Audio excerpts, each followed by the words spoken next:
Bangabandhu Memorial সোসাইটির পক্ষ থেকে আজকের এই ইফতার মাহফিলের আপনারা জানেন আমাদের এই যতই প্রোগ্রাম আমাদের হবে এইটা আমাদের প্রতিবাদ সভা হবে।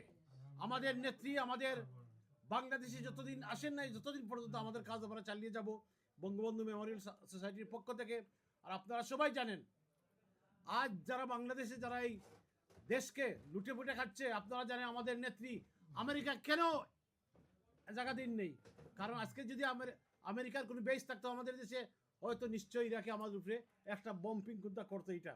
তো যাই হোক, আমি পরিশেষে সবাইকে ধন্যবাদ জানাবো এখানে উপস্থিত হওয়ার জন্য আপনাদের।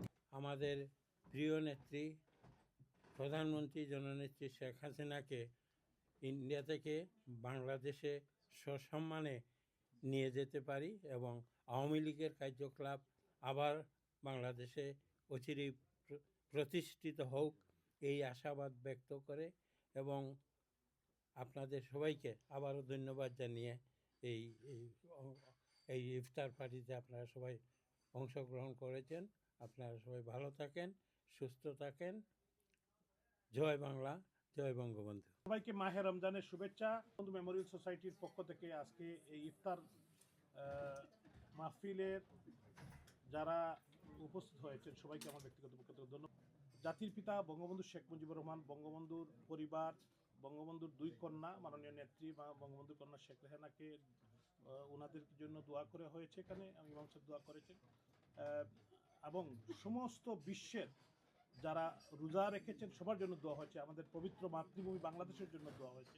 দেশে মেডিকুলাস ডিজাইন করে বিভিন্ন পরাশক্তি যারা 1971 সালে আমাদের মুক্তিযুদ্ধের বিরোধিতা করেছিল, সেই পরাশক্তিরাই 2024 সালে এসে সেই প্রতিশোধ হিসাবে তারা আমাদের তরুণদেরকে সামনে দিয়ে ভুল বুঝিয়ে এবং ষড়যন্ত্র করে মাননীয় প্রধানমন্ত্রীকে হত্যা করতে চেয়েছিল এবং আমাদের মাননীয় প্রধানমন্ত্রীকে জোর করে ক্ষমতা থেকে সরিয়েছে। আজকে দেশের যে কঠিন পরিস্থিতি, ইকোনমিক কন্ডিশন ভেরি ব্যাড, এই মোহাম্মদ ইউনূস এবং তার রেজিম আজকে তারা নিজেই ডক্টর মোহাম্মদ ইউনূস নিজেই আপনারা দেখেছেন ওনাকে ভিভিআইপি ডিক্লেয়ার করেছেন। প্রতিমন্ত্রী আমাদের দারাবাই, আমাদের যুক্তরাজ্য আওয়ামী লীগের সংগ্রামী সভাপতি জালাল ভাই, সাংগঠনিক সম্পাদক আব্দুল আহাদ চৌধুরী এবং সিলেটের সিটি কর্পোরেশনের মেয়র আনোয়ারুজ্জামান চৌধুরী সহ অনেক নেতৃবৃন্দ, আপনি যে প্রশ্নটি করেছেন যে বাংলাদেশে আসলে গণভোট নেই, গণভোটের নামে একটি তামাশা হয়েছে, যেখানে নির্বাচন কমিশন দুপুর 2টা পর্যন্ত বলেছে যে ভোট কাস্ট হয়েছে 20%, সেখানে কিভাবে 4টা পরে তারা বলে 56%। এবং আপনারা ইতিমধ্যে দেখেছেন যে গণভোটের যে রেজাল্ট দেওয়া হয়েছে এটি 2 দফা ইতিমধ্যে সংশোধন হয়েছে। কোনো সেন্টারে 100%-এর উপরে ভোটিং কাস্টিং দেখানো হয়েছে। এটি একটি প্রহসনের একটি তামাশা নির্বাচন ছিল। আজকে বঙ্গবন্ধু মেমোরিয়াল সোসাইটি ইউকের উদ্যোগে ইফতার ও দোয়া মাহফিলের আজকের প্রধান অতিথি, বিশেষ অতিথি সকলকে আমি ধন্যবাদ জানাইলাম। আসলে 5 আগস্টের পরে বাংলাদেশে একটা জিনিস প্রমাণ হয়ে গেছে, বঙ্গবন্ধুর হাতে গড়া সংগঠন, বঙ্গবন্ধু যে বাংলাদেশ সংগঠন করেছেন আওয়ামী লীগ, এটা একটা শান্তির সংগঠন, স্বাধীনতার সংগঠন, এটা উন্নয়নের সংগঠন, একটা ডেভেলপমেন্টের উন্নয়ন। আমরা আবারও সকলকে হুবই বিশ্বের সকল নেতৃবৃন্দকে নিয়ে আমরা আবারও জননেত্রী শেখ হাসিনাকে আন্দোলনের মাধ্যমে নির্বাচন করে আমরা আবারও ওনাকে বাংলাদেশ প্রধানমন্ত্রী করব এবং শেখ হাসিনার নেতৃত্বে এই বাংলাদেশে আবার শান্তি বিরাজ করে, এটা আমরা আশা করছি। জয় বাংলা, জয় বঙ্গবন্ধু। বঙ্গবন্ধু মেমোরিয়াল সোসাইটি কর্তৃক আয়োজিত আজকের এই ইফতার মাহফিলের মহতী অনুষ্ঠানে উপস্থিত। আসলে আজকে আমাদের এই দাওয়াত খাওয়া এবং দাওয়াতে আসা এবং ইফতারি করা মনে অনেক ব্যথা, অনেক কষ্ট নিয়েও এই দৈনন্দিন কাজগুলো আমাদের করতে হচ্ছে জন্যই করা। আসতে চাই না, যেতে চাই না, মনে অনেক কষ্ট, সকলেরই কষ্ট, আপনাদেরও কষ্ট। তাই বলে তো আমাদের জীবন আর সমাজ থেমে থাকছে না, চলতে হচ্ছে। তাই আমরা আজকে অত্যন্ত কষ্ট যন্ত্রণা নিয়ে যারা প্রবাসে আছি, বাংলাদেশে যারা আছি, সকলেই অনেক যন্ত্রণা সহ এই দিনগুলো উদযাপন করছি, পার করছি আর কি মনের কষ্টে। আজকে আমাদের নেত্রী এক ধরনের অবরুদ্ধ হয়ে আছে, আজকে ইন্ডিয়ায় যদি আছে কিন্তু তার কোনো রকম কোনো চলাচল নেই, কোনো রকম কোনো কথা নেই, বার্তা নেই।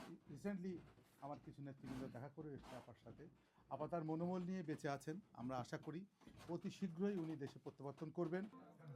বঙ্গবন্ধু মেমোরিয়াল সোসাইটি ইউকের উদ্যোগে আজকের এই মিলাদ মাহফিল, আমি মিলাদ মাহফিলে সর্বপ্রথমে আমি ধন্যবাদ জানাই যারা আপনারা রোজা রেখে এখানে এসেছেন।